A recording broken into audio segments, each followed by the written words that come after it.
Hello, welcome. I'm Hannah, and today I want to give you an update on all of the products that I purchased during the Sephora sale. I posted my video with my big haul about a month ago at this point, but at that point that I posted it, it had already been like 2 weeks since I'd received the thing, so this is kind of like a 6-week update, what I kept, what I returned, why I returned things, how I feel about the things I kept, all of that good stuff. I'm going to try to go in the same order that I did in my video. And the first thing that I talked about in that haul was this lip product from Kosas. It's like their little balmy guy. I have the shade 1000 Degrees, and I was raving in that video about the packaging for this one. Clearly I did keep this, and I have been enjoying it. It's a little bit warmer than I want my everyday lip looks to be, but I find with a lip liner, which I tend to always wear my lip products with nowadays, it does average out the color to being the lip color that I want it to be. My biggest complaint about this, though, is how poorly the packaging has already held up in the 6 weeks that I've had it. I do tend to, put on my lip products, I throw it into my purse, I eventually fish it out of my purse, and then it sits on my desk until the cycle happens again. I wouldn't say I'm rough on a product like this because in my bag, I have very few things. Most of the time in my bag, you'll find like my wallet, my lip product, my lip liner, hand sanitizer, maybe a receipt or two. So the fact that the bottom of this got like punched in, I'm upset about this. And like, I don't know if it'll focus, but I could see in the like rim of where the product goes in there. You would just think that they would have some kind of plastic over that bottom to put the sticker on, but this shows me the sticker was just like put to cover that empty hole, and it must have gotten punched in from the lip liner in my bag. And like, it's been winter, so like even my keys stay in my pocket. So I feel like there's no reason for this to have happened. And it's such a minor thing. I'll continue to use it, but it does make me feel like they definitely cheaped out on the packaging. There's also like a big ding on the side of it, which I'm also like, who did this to you? So it's fine, but mostly worth noting because I was raving about how much I love this like sleek blue metallic packaging, and the packaging 6 weeks later is the aspect of this that I feel the most let down by. The next product was a lip liner from Urban Decay. I didn't take like B-roll or anything of the stuff that I didn't keep, so I'll just pop up a picture here, but I didn't keep it. The color was deeper than I wanted it to be. I think it was a nice color on me, but I have Milani lip liners that I can use if I want to line my lips in a slightly more dramatic way, and I was really on the hunt for very everyday, neutral, my lips but better type of lip liners. I did end up buying another lip liner later in the sale. I might have talked about it in my Get Ready With Me at the beginning of this month, but I really like it. It's the shade Peyote, and this is like a mauvey metallic lip liner.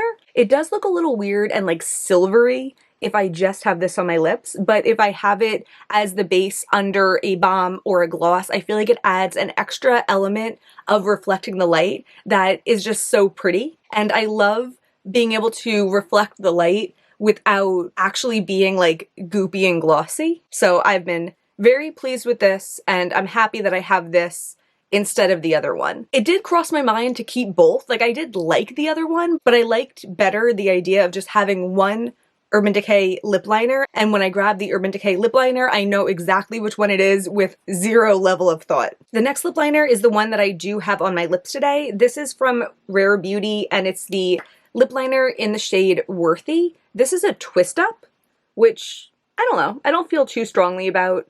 I do feel like maybe having the twist up allows brands to put less product in, because if you're sharpening it, you're going to be like, what the hell, I thought the whole thing was filled up, but then like the pencil only reaches halfway down. But with this, it's harder to gauge when it would realistically run up, so we might be more forgiving if there's less product in this. I have no idea if that's the case, but that would be my only possible gripe about a twist up. But either way, I do like this one. I think it's a pretty color. You could see it's quite similar, a little bit more warm toned. The Urban Decay one is definitely more like a mauve berry, but I've been happy with the Rare Beauty. It's on my lips, and I'll tell you about the product that's on top of it too. I'm wearing the Refi gloss. This is the shade Rosewood.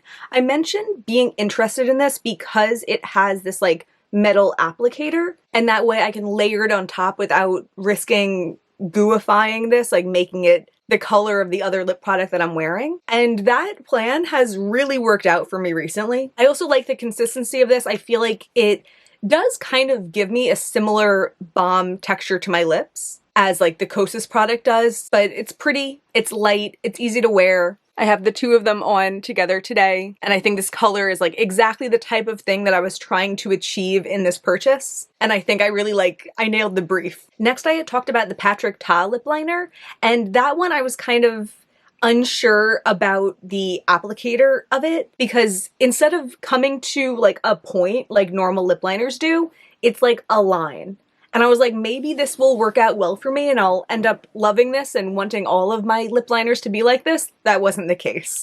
I just thought it was a little unnecessary. Putting on lip liners is so simple that like, maybe if I started 20 years ago using lip liner such as that, it would have been good. I don't know, but I'm so used to using a normal lip liner that it didn't make sense to me to like reinvent the wheel, have to look at that one differently than I look at all of my other lip liners, and nothing about it was special enough to overcome the inconvenience of the tip being different. And then the next lip product, and I think the last one, is the Tower 28 crayon in the shade Mix. That one I did keep. I don't know where it is right now, probably in a purse somewhere, but I've been using it pretty much interchangeably with my other similar balm formula products. I have been trying to keep track a little bit of like which lip liners go with which products well. I've been trying to like take a selfie and write on it which products I'm wearing. And there has been times I've looked back through those pictures to decide which combo I want to wear. But overall, I feel like all of the combos have been nice and fun and pretty. And every day when I do my makeup, I'm like, which lip liner do I want to use? Which balm product do I want to use? And I'm always happy with the result. There hasn't been a single combo that I've been like, this is not the one. Okay, there actually are more lip products, and I just realized they're both in my car, so I'll again pop up a picture. I bought the Tarte Maracuja lip cream in the shade Soft Rose. It's a little bit more lipsticky than the other balms, but it's still really pretty, and I think that the name of the color made me nervous it would be too pink, but wearing it, it's exactly in the same range of this My Lips But Better, this like perfect nudie pinky that's not too nude and it's not too pink, and I've been wearing that a lot also. And then another later purchase that I made was the Tarte Maracuja lip liner, and that I have in the shade Soft Rose. Did I say that about the other one too? They're both something rose. The lip liner I think is slightly more bold than the Rare Beauty one, not by much, slightly less move aroundable, but again, both of them so happy with. The Kulfi lipstick I did return. It was just darker than I wanted it to be, and I feel like I have enough lip products that are like slightly darker than my everyday comfort zone, and it's rare that I wear them. And most of all, I love my Charlotte Tilbury Pillow Talk medium, and if I'm going to wear a color that's like, you know, a slight statement berry, but not much, then I'm definitely going to want to wear that one. I love that lip product. The Kulfi lipstick, it was the shade Maz Maestra, I think. It just wasn't doing anything different for me. I think the formula was very nice. If there was a color in that formula that I was like absolutely obsessed with in the future, I could imagine being open to it. Like, it's not crossed off my list in any way. It's just that color wasn't working for me. And I think I was a little bit more critical of that one anyway, because I really have been on this hunt for lip liners and balm formulas, and that was neither. Okay, now we are officially done with lip products and we're moving on to the cheeks. And the next two products, I don't think I have anything really more to say about them than I did from my first impression, because I'm pretty sure I just stopped in the middle of a sentence. Sometimes I do that and then like I have the second half of the sentence in my head ready to go for when I start up again. There was fire trucks going by. I saw a Santa out of my window. So excuse me for forgetting my sentence. I think I was saying something to the effect of my first impressions of the next two products ended up staying my impressions of the next two products, because the next two products are both cream cheek products. I had the blush in Chouchette from Westman Atelier. And I remember I was wearing that in the video. It was like the first time I had worn it because I had just gotten that package in. And I wanted the color to be a little bit more special than it was. It ended up being too similar, in my opinion, to the Merit blush in Beverly Hills. And here's another thought.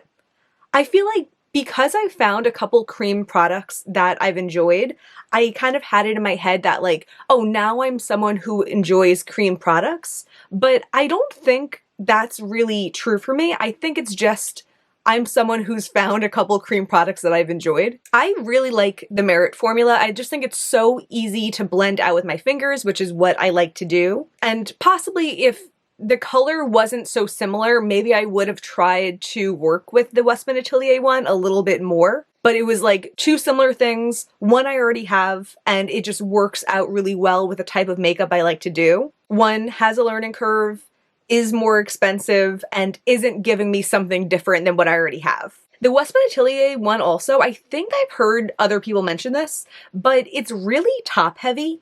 And I know that would drive me crazy with like storing it in my collection. As I've said already, I want my makeup to be thoughtless in a lot of ways. And having to remember like this is the top, this is the bottom of something that seems counterintuitive would annoy me. And I don't need that type of negativity in my life. It was a product that had been on my wish list for years, and I know that if I hadn't tried it, like I would eventually try it. I feel like we were past the point of like the want for it would just go away. I think I would continue wanting it.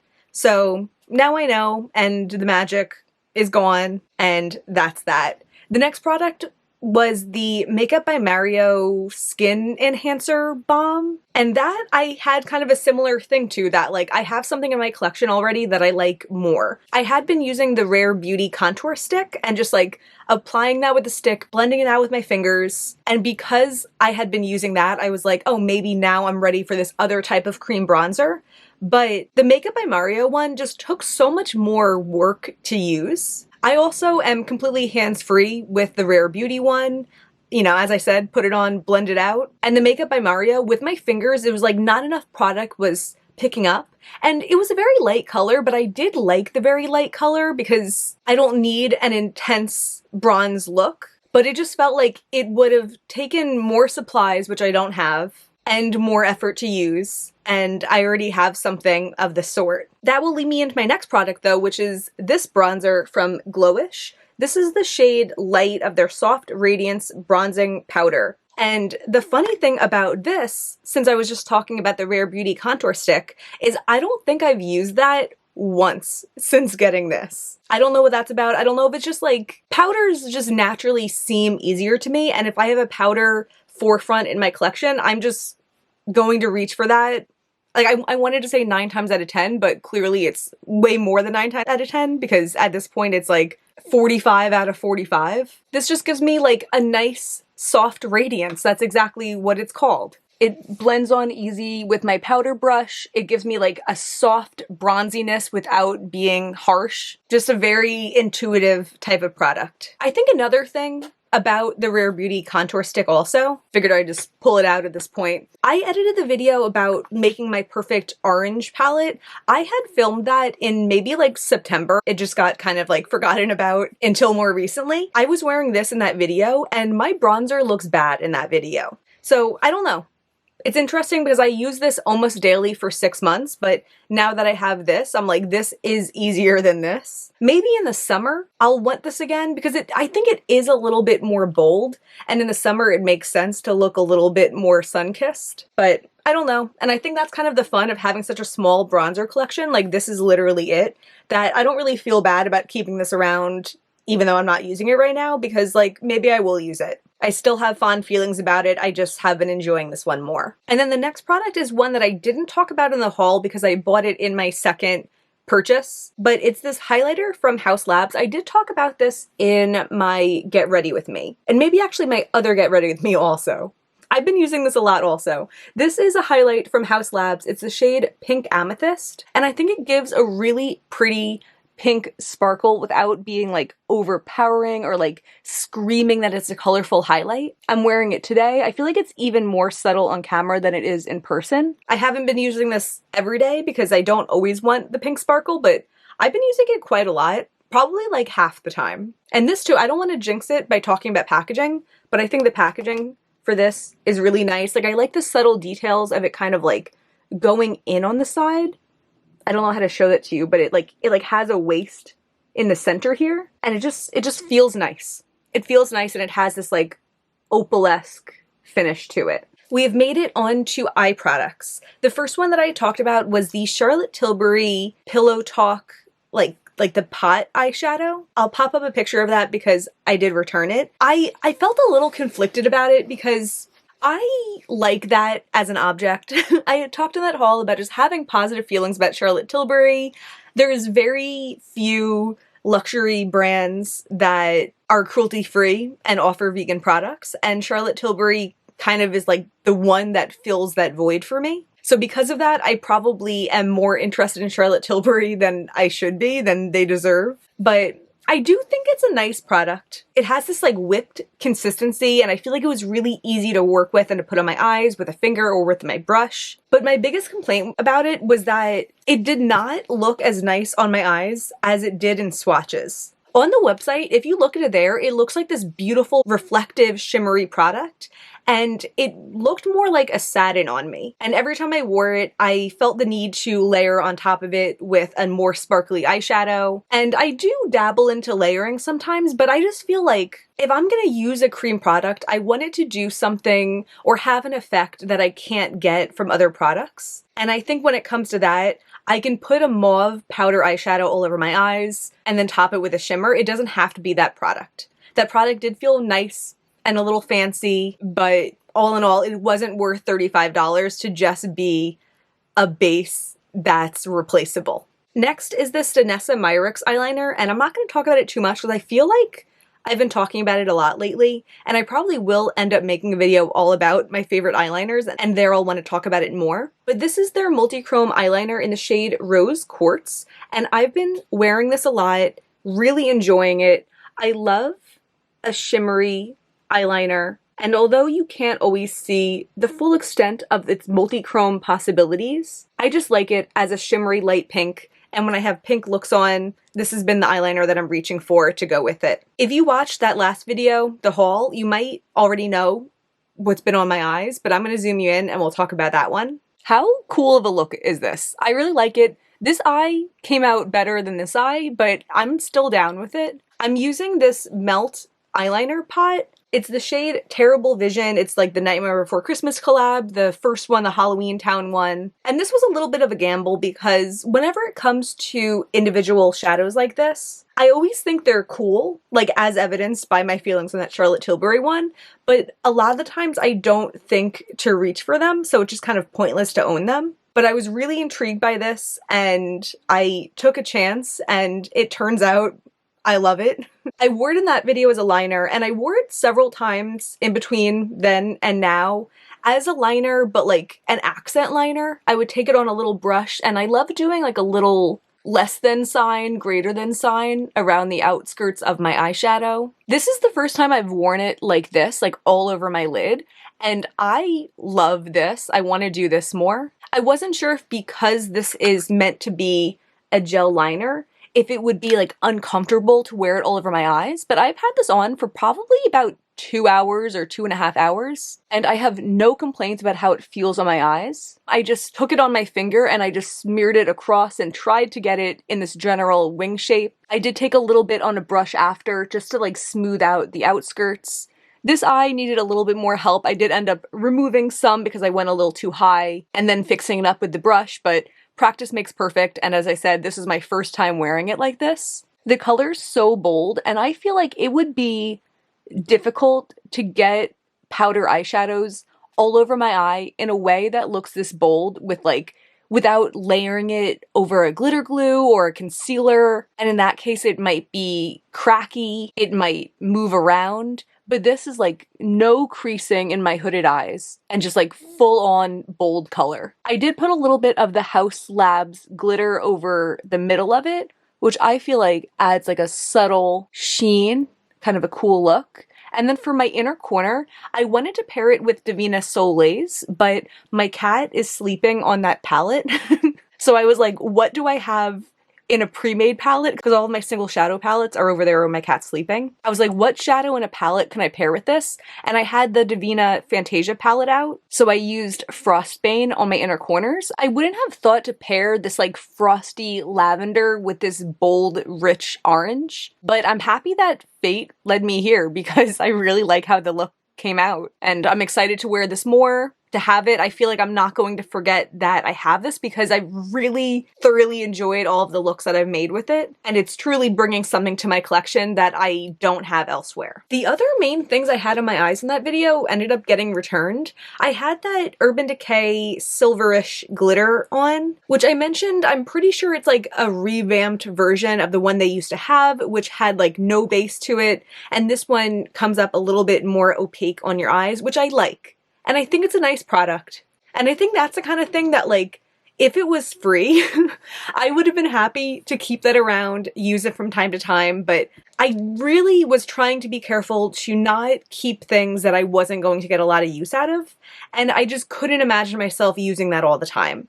I liked it in that look, but that look is not a look that I often do, that I plan to do, that I have done since then. And I felt like the color of it wasn't enough of a standout to do it in the way that I like to do liners, like where I do the little greater than sign. So ultimately I just felt like it wasn't the right product for me right now. And then also on my eyes, I had the Charlotte Tilbury quad. It was in like Bella Sophia. And I was pretty jazzed about that quad when I talked about it that day. It was the first time that I had used it. And I think in that look I had used 2 or 3 of the shades, my favorite being the bone colored one, and I still really like that bone colored one. I think it was like a really pretty satin. It looked so nice on my brow bone, and I was tempted to keep it. The problem was mostly that the other shades weren't perfect. There was the one that I had in my crease in that video that, like, you know, it can work for my crease, but I tried to use it other times and I was just like, I don't love this color in my crease. The other shades also could work on my lower lash line, but I have so many shadows that can work on my lower lash line and look beautiful on my lower lash line, and that's not special enough for me to keep the shadows for that reason. So it really just boiled down to, like, am I really gonna spend $55 for a really nice satin bone colored shadow? And no, I'm not. I'm still keeping my eyes out for more satins. I would love some more, but that product just wasn't it for me. And then one thing I didn't talk about in that haul because I didn't have it yet, but I have talked about it in other videos, is the Danessa Myricks Lightwork Volume 5 palette. I ended up getting this in my later purchase also. I saw it in store and I thought it was so pretty, and I've been enjoying using this. So this, of course, is a keep. The Necessaire neck cream was a replacement. I kept that one. The Fenty Plush Puddin' Duo, I did buy to replace the one that I've been using for the past year, but I actually did end up returning that because I used the cherry scented one and it smelled like cough medicine. I thought for sure that one was like an easy keep, but the second I put that on, I was like, no way am I ever doing this again. And I just repurchased the Fenty Plush Puddin' as a single when it was on sale a couple days later. And then the only other thing was a couple hair products. I bought the Briogeo scalp, like charcoal scalp scrub, and that I actually ended up returning. I didn't think I would,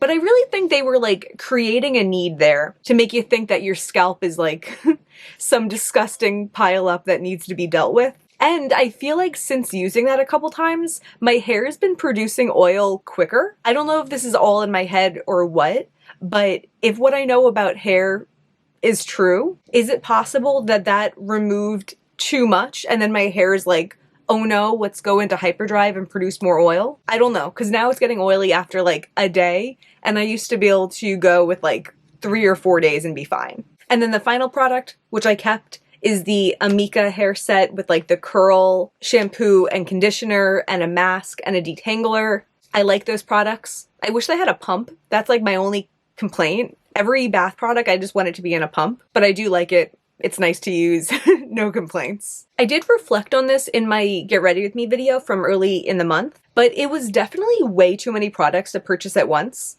I did get through it, and I think ultimately I made the right decisions with everything. I erred on the side of only keeping what I really truly knew I loved. So I do think it worked out in the end, but it was like a little bit more stress than it should have been. I bought all of these things thinking it would be fun to have like all these new things at once and try them all out, but it ended up being more of a burden. And I learned a lesson that in the future, I won't be doing that. In April, I did buy a number of things during the sale, but it was not anywhere near what I did in October. And I think for next year, I'm gonna be like, maybe like 4 products, maybe 5, but not like 20. No one needs 20 new products at once. That's gonna be everything for today though. I hope this was fun to watch. If you enjoyed it, please give me a thumbs up and subscribe. It really means a lot to me, and there's always way more makeup content on the way.